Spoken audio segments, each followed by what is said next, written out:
শিবিরে আশ্রয় নিয়ে দিন কাটাচ্ছেন তারা এবং তারই মধ্যে আজ তাদের পাশে দাঁড়াতে দেখা গেছে উদয়পুর জেলা কংগ্রেসকে। কার্যত বন্যায় যেভাবে ক্ষতির সম্মুখীন হয়েছেন আজ তারা, সেক্ষেত্রে উদয়পুর জেলা কংগ্রেসের সাহায্যের হাত বাড়ানো হয়েছে। আজ আরকিপুর বিধানসভা কেন্দ্রের শালগড়া এলাকার বিপন্ন মানুষের হাতে জেলা কংগ্রেসের তরফ থেকে 200 পরিবারের মধ্যে চাল, ডাল, তেল এবং আলু, পেঁয়াজ, সয়াবিন সহ বিস্কিট, জল বিতরণ করা হয়েছে।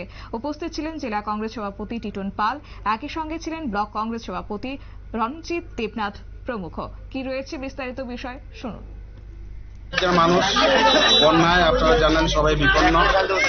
উদয়পুর মহকুমার শালগড়া আমরা এসেছি উদয়পুর জেলা কংগ্রেসের তরফ থেকে আমরা বিভিন্ন ত্রাণ সামগ্রী নিয়ে উদয়পুর জেলা কংগ্রেসের উদ্যোগে আমরা এই শালগড়া বিপন্ন 200 পরিবারের হাতে আমরা চাল, ডাল, আলু, পেঁয়াজ, সোয়াবিন, জল, বিস্কুট আমরা তুলে দেব।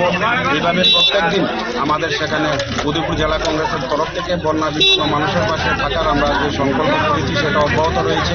প্রত্যেক দিন আমরা কোথাও না কোথাও বন্যায় বিপন্ন মানুষের পাশে আমরা সেখানে দাঁড়াবো।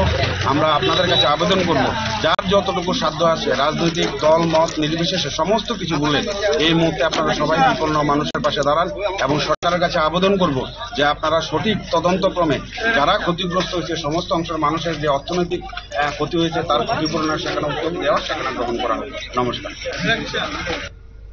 আপনারা শুনলেন তাদের বক্তব্য। কার্যত আজ তারা সাহায্যের হাত বাড়িয়ে দিতে পৌঁছে গেছেন আরকিপুর বিধানসভা কেন্দ্রে এবং সেই কেন্দ্রের শালগড়া এলাকায় যারা ক্ষতির সম্মুখীন হয়েছেন বিপন্ন মানুষদের পাশে দাঁড়িয়েছেন এবং 200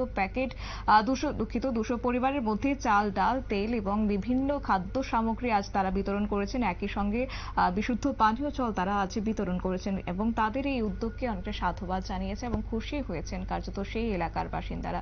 নিয়ে নিচ্ছে ছোট্ট একটি বিজ্ঞাপন বিরতির সঙ্গে থাকুন।